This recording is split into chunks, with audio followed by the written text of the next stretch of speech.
Om Swastiastu, pemirsa Bali TV. Pandemi COVID, sekali lagi kita akan bicara tentang dampak dari pandemi COVID dari sudut ekonomi dan bagaimana peran kita kaitkan dengan lembaga perkreditan desa yang merupakan badan atau sebuah organisasi, sebuah institusi keuangan mikro yang ada di desa adat. Dalam masa pandemi COVID ini perannya seperti apa? Kita akan berbincang dengan Ketua BKS LPD Provinsi Bali, Bapak Nyoman Ciptikawan, dan salah satu Kepala LPD di Denpasar, Bapak Madi Pasti. Dan kita akan coba mengorek-ngorek informasi di Bisnis Bali News kali ini tentang apakah perannya seperti apa, apakah membantu kredit, membantu sembako, dan lain sebagainya. Kita sapa langsung masing-masing narasumber. Om Swastiastu, Pak Man Ciptikawan. Om Swastiastu, Pak Man.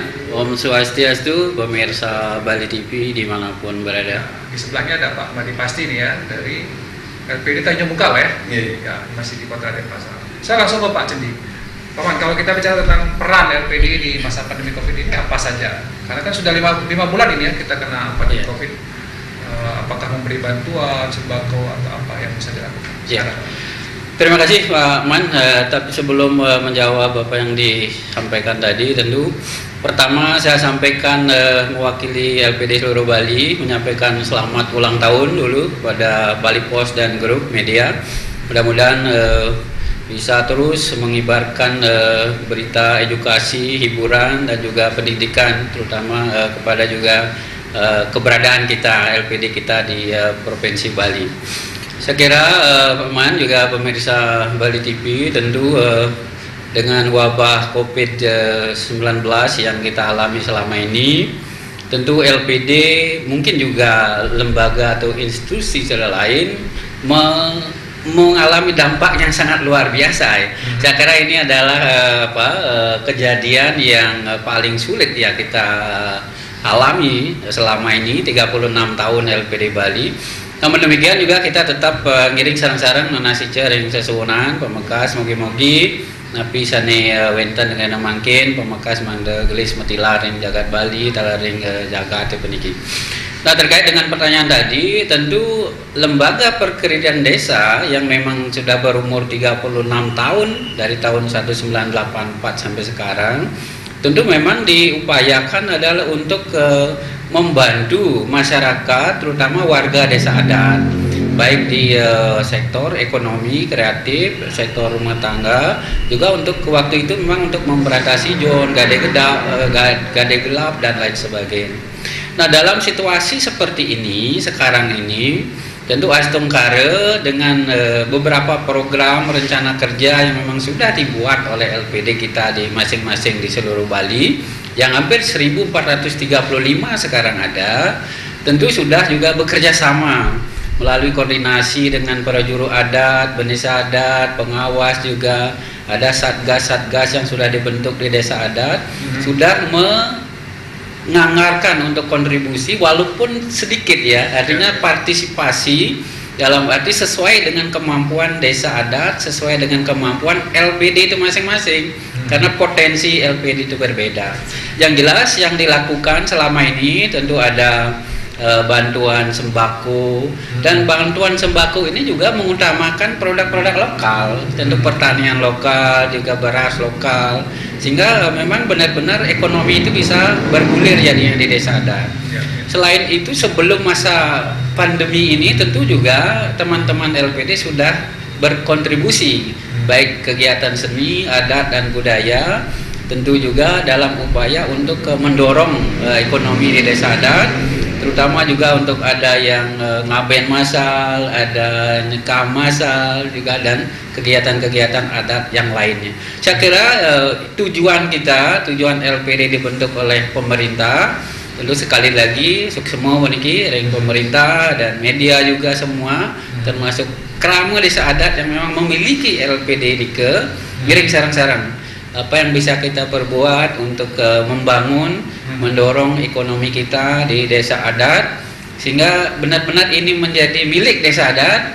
Tentu juga kontribusi kita semua warga kita harapkan. Saya kira itu Pak Man. Sudah melakukan banyak hal ya, termasuk bantuan sembako walaupun jumlahnya tidak terlalu banyak, tapi sudah ada upaya ya. Iya, betul. Baik, saya ke Pak Made, pasti di Denpasar Tanjung Bungka salah satu desa ada di sana, ada LPD-nya. Apakah juga melakukan hal yang sama, memberikan bantuan-bantuan berupa sembako, dan tentu juga secara keuangan juga mengalami dampak ya, mungkin banyak kredit yang macet, atau gimana gambaran LPD Tanjung Bungka ini Pak Made sekarang?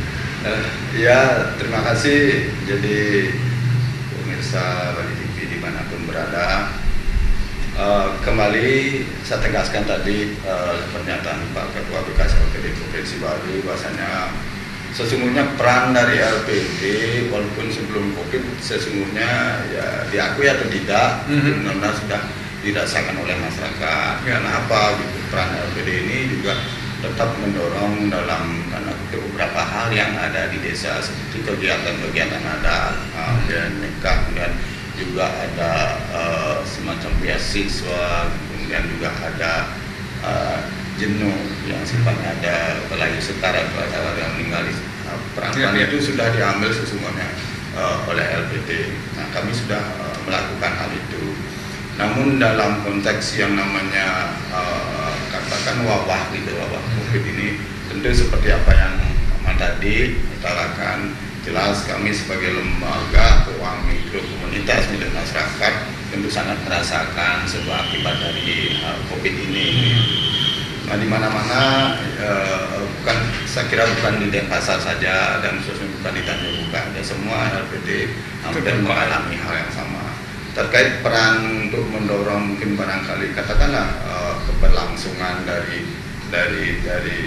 kegiatan ekonomi masyarakat, karena kita tahu begitu COVID masyarakat kita ekonomi seolah-olah stagnan gitu, diam gitu, sehingga tidak ada tidak ada kegiatan bisnis malah seperti itu. Jadi praktis masyarakat akan juga mengukur kemampuan dari sisi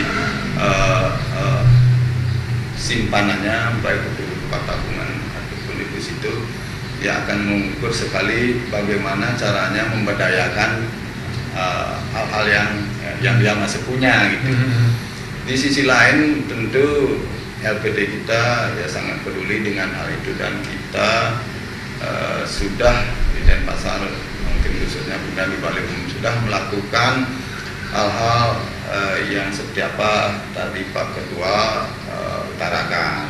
Tentu tidak hanya sekali, ada beberapa LPD kita juga di Denpasar melakukan mungkin bantuan sembako sampai dua kali ya seperti itu, karena kita sekarang kalau di Tanjung Bungka walaupun mungkin tidak COVID, kita setiap tahun adakan pembagian sembako menjelang hari raya Nyepi seperti itu. Jadi sebuah apresiasi dari lembaga ini.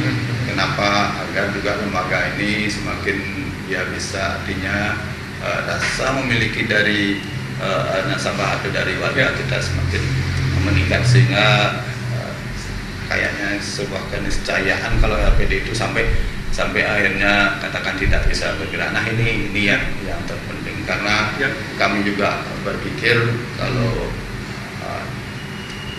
saingan yang paling berat itu sesungguhnya adalah warga kita gitu, seperti itu. Bagaimana kita mampu melayani sehingga operasional lembaga ini terus. Tapi operasionalnya tetap berjalan ya. Tetap. Walaupun agak volumenya mungkin berkurang gitu ya Pak. Iya, betul Mas. Jadi itu jelas itu menurun. Tetapi saya yakin nih kalau LPD itu tidak termakan statement yang lain, isu yang lain, saya yakin warga kita tidak akan pernah menarik jor-joran. Kenapa? Logikanya saja musim COVID ini nggak mungkin lah beliau itu berinvestasi, dan paling tidak beliau mengukur dari sisi kemampuan yang harus dia begini. Nasabah mengukur diri hanya untuk memenuhi kebutuhan gitu ya. Kebutuhannya ya, bukan untuk hal-hal yang besar. Kawan, kalau kita bicara tentang likuiditas lembaga keuangan gitu kan secara umum itu kan menekankan pada persoalan keamanan likuiditas gitu ya. Nah, kalau Pak Man di LPD kan ini mewadahi ya karena seluruh LPD di Bali.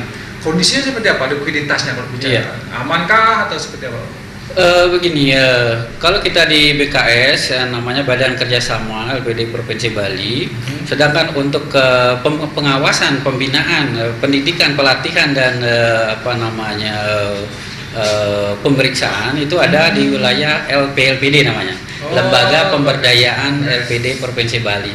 Namun demikian koordinasi kita selalu ada, dan laporan per Mei 2020 ini menunjukkan bahwa dari segi aset kita masih hampir 24,3 triliun. Tentu juga dengan likuiditas masih sekitar 20-25% yang disiapkan. Artinya kalau dalam keadaan normal mungkin likuiditasnya hanya 12% sudah cukup ya. Tentu karena sekarang situasi seperti ini, tentu juga karena seperti bilang tadi kredit juga agak stagnan, juga ekonomi masih stagnan, tentu likuiditas kita cukuplah untuk mengantisipasi dana masyarakat yang ketiga. Astengkara. Walaupun demikian, tentu dari segi kondusivitas juga yang sangat penting. Walaupun likuiditas terjaga, tapi kondusifnya kurang, tentu juga akan menyebabkan riskan juga. Ini ngiring-ngiring sarang-sarang jaga nih, kondusif situasi di desa Pekeraman, desa adatnya masing-masing. Saya kira itu. Jadi kondusivitas itu. Nah, kalau kita bicara tentang kondusivitas, bagaimana kita menciptakan situasi yang kondusif bagi LPD? Apa yang mesti dilakukan gitu Pak Wan, yang lebih real kalau Pak Wan? Apa yang mesti dilakukan oleh Kramo sebagai seorang nasabah atau sebagai kreditor apa? Iya, betul Pak Man. Pertama kita akan rasa memiliki. Ini karena LPD ini milik warga desa adat, tentu warga desa adat itu bagaimana rasa memiliki. Yang kedua, jangan termakan isu, karena ini lembaga kepercayaan sangat rentan dengan isu. Oleh karena itu kalau ada apapun masukan usul saran yang memang untuk memperbaiki LPD itu ngiring disampaikan melalui Paruman. Melalui perwakilan warga, nanti akan dituangkan dalam rencana kerja, namanya setiap tahun rencana kerja itu disahkan. Nanti setelah laporan akhir tahun, evaluasi rencana kerja itu, sehingga tata kelolanya sudah diatur dalam Perda 3 2017 dan sudah ada perda lah yang mengatur, di samping disesuaikan dengan awig-awig dan peraram di desa adatnya masing-masing. Mekanismenya sudah ada. Nah tentu sekali lagi karena banyaknya LPD di seluruh Bali, kita tidak memungkiri masih ada yang perlu kita bina karena situasi, karena potensi desa yang berbeda. Tentu kita harapkan juga dengan konsep kita adalah persatuan dan kebersamaan LPD Bali, ngiring sarang-sarang pemekas koordinasi, komunikasi, tentu harmonisasinya itu. Komunikasi. Ada tidak misalnya ada konsorsium bersama LPD untuk menjaga likuiditas, ada kerjasama seperti itu Pak? Ada ya. Itu saling menjaga satu dengan saling menjaga, tapi dengan sepengetahuan pengawasnya. Di desa adatnya. Oh ya betul juga ya. Jadi harus ada persetujuan ya, karena ini kan milik Kramo sebenarnya ya LPD. Baik, saya ke Pak Made mungkin sebagai penegasan kembali Pak, penutup di diskusi kita ini, ada yang mau Pak Made sampaikan kepada masyarakat mungkin atau kepada pemerintah dalam bagaimana ikut menjaga LPD ini di masa pandemi COVID ini? Ya, terutama kepada juru desa adat kita gitu, harus hampir semua juru desa adat tentu ini adalah sebuah kunci Maman gitu. Jadi ada yang namanya mungkin Dwi Tunggal, ada sebuah kesamaan pandangan terkait dengan keberadaan LPD ini, agar edukasi masyarakat itu menyatakan bahwa lembaga ini benar-benar miliknya dia gitu, seperti itu gitu. Saya bilang tadi, karena kenapa kita perlu edukasi, kenapa kita perlu sosialisasi tentang keberadaan LPD, tentang menjaga hal-hal seperti ini, karena tadi itu ketika musim pandemi ini saya kira restricting itu, jadi risiko yang paling tinggi adalah ada di likuiditas gitu, seperti itu. Jangan sampai termakan lembaga kita dengan isu-isu yang itu, karena kalau sudah termakan isu, masyarakat yang sesungguhnya tidak memerlukan uang ditarik juga. Nah bagaimana jadinya kan? Ini yang perlu ya, ini edukasi ini perlu. Dan bukan hanya di masa COVID aja, kita harapkan terus-menerus menanamkan bahasanya lembaga ini loh milik beliau. Kenapa gitu? Kan milik ya, kenapa? Karena nanti pada ujung-ujungnya kalau dia sudah berbuah, ibarat pohon itu semua sudah dinikmati oleh Kramo gitu. Hanya 5% kita keluarkan sebagai dana pemberdayaan, dan kemudian nanti kita berdayakan lagi untuk pelatihan pendidikan, kemudian juga terkait dengan retribusi seperti itu. Baik, ini kata kuncinya adalah lembaga LPD ini adalah milik bersama dan Ya. harus dijaga gitu ya, Ya. tidak hanya di masa Betul, pandemi. betul. Mungkin Pak Man mungkin ada penegasan lagi Pak Man untuk Kramo Bali berkaitan. Ya, itu yang kira semeton Kramo Bali, terutama pengelola LPD di desa adat masing-masing ngiring sarang-sarang ke lembaga keuangan duwe santukan duen semeton sarang sami ngiring sarang-sarang kita jaga bersama. Tentu persaingan sekarang juga sangat ketat, apalagi situasi Covid seperti sekarang. Namun kita tetap berdoa semoga apa yang sudah dilakukan oleh penglingsir kita terdahulu dan LPD kita akan menjadi kebanggaan, terutama untuk mendorong ekonomi di desa adat kita, untuk melestarikan seni adat dan budaya tentu yang berlandaskan agama Hindu. Saya kira terima kasih kepada semua komponen masyarakat yang sudah mendukung keberadaan LPD kita di seluruh Bali selama ini.